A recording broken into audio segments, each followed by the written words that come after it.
The first thing that we want to look at in the New Testament, how it's been broken down, as we saw already, that we have the Gospels. So, the purpose of the Gospels is that they reveal who Jesus is. And the different writers for the Gospels, these are witnesses and accounts of the people who lived during the time of Jesus, people who walked with him, people who were closest to him. And these are verified accounts. And they've written them in such a way that they reveal different aspects of Jesus.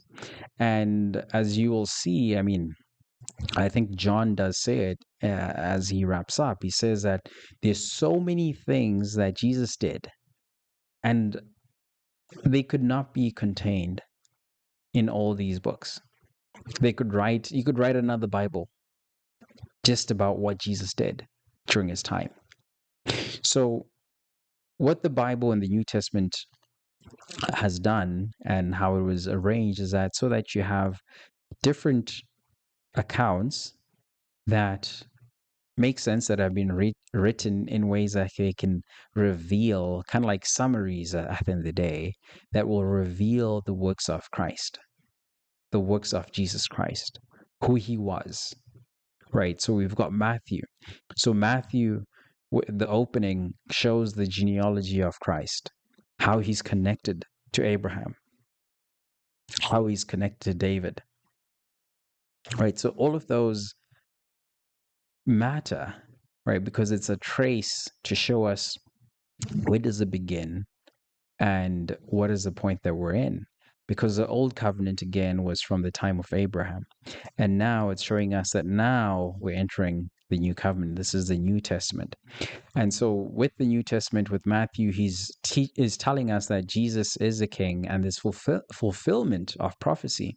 And Matthew references the prophets as well. And Jesus, even then, when he was about to be baptized by John, John was saying like, no, I can't, I'm not worthy, right? And Jesus was like, no, you do it, so that everything that was said will be fulfilled. The prophecies will be fulfilled. So there's you see a lot of repetition referencing back to the prophets as well. Even when Jesus was going to live in Capernaum before he started his work and started preaching as well, like there's still reference to like, okay, this is the prophecy that was said. So Matthew is really breaking down to show like, okay, who was Christ? Okay, Christ was the promised king.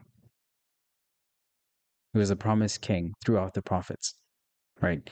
So when you read that, you understand that, okay, so Matthew is describing Jesus's role as the king of the Jews from the time of Abraham and then David. So he's taken that genealogy. That's the purpose of that genealogy, to really show you who Christ is. And then you've got Mark. Mark also talks about Jesus's authority, right? His actions and servanthood. And as a king who was a humble person, and he also did miracles, and the things that he did, he was like a missionary. He showed that he was there to start his ministry, like essentially showing his ministry as well, and as a rabbi. And so everything that the gospels show, and then you also have Luke, right? So Jesus as a human, right? God sending his own son, and he's sending him in the form of human flesh. So there is that humility that was shown, and the humbleness that was shown. And so these are important aspects. Like even when you think about that, I'm like, each time I start reading these scriptures, right? Like the care, the love that God had.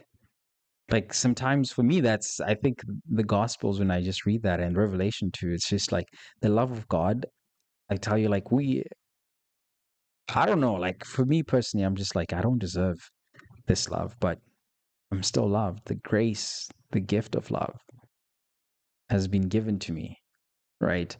And you look at your own life and say, okay, these are the things that I've done in life, and I'm still loved, I'm still cold, and I'm still, yeah, like I'm still forgiven. Like sometimes I find that as something that's just hard to even believe, right? Because sometimes we try control everything, and it also like which I like with Paul, where he talks about like we're not saved by our own works, right? Like that's the thing. It's like it's not because we're good that we've done anything, but it's by the grace of God. And to even imagine that Christ was crucified just on our behalf so that our sins will be paid for, right? So all of these gospels are establishing this, and even John, for me personally, like that is one of the it's kind of like very different from the other gospels because he's really revealing like g- up front to say like, okay, this is the Son of God, right? In the beginning was the Word, and the Word was with God,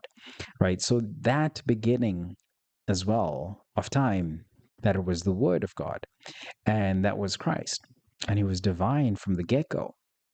So he's not holding back, right? So John talks about everything, and you have the red letters, and the red letters, like the red text in the Bible, shows the actual words of Jesus, right? So those are important when we're reading the four Gospels to understand that those Gospels, as they were written, even though with these disciples, is to understand that the red lettering is actually what Jesus spoke, right? So those are important to understand within the Gospels. And so the Gospels is essentially establishing, right, the foundation that through the life, teachings, and death and resurrection of Christ, right, the foundation of everything. So these are important if you're like curious to understand who Jesus was, what he taught, what he said, and what he did not say, because some people sometimes they try put words into what Jesus said or try twist what Jesus said. So it's always good to read the Gospels, right? And what you find, which I find interesting sometimes, is the different Gospels. Sometimes you find certain stories in one book, and in another book, the stories are not necessarily highlighted as much, but each book is serving a purpose, right? It doesn't mean that because one book left the other thing, it means that it didn't happen. It all happened. But the important thing that we have to understand is that, yeah, the important thing that we have to understand is that the books themselves were written to give an account of Christ from different witness perspectives, right? So, because someone is a witness, they can give you, and everyone, right? Like if you find something that happens, right, with your friends, for example, you'll find that you can all see and witness the same thing, but the words that you choose to explain the thing or the reasoning behind the thing that you witness might just be different, but the meaning and the core meaning still remains the same. But you just have different accounts of the same thing, right? So someone can call something, yellow. Someone can call it like, oh, it looks like the sun, right? It's kind of like, but which sun are you talking about? Okay, yellow. Is the sun really yellow? But it's like maybe textbook yellow. So I think you kind of get what I'm saying, right? It's like sky blue, or like someone would just say, oh, yeah, it was blue. Someone says sky blue.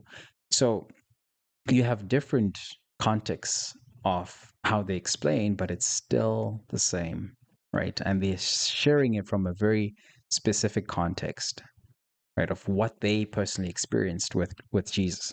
So that's the Gospels.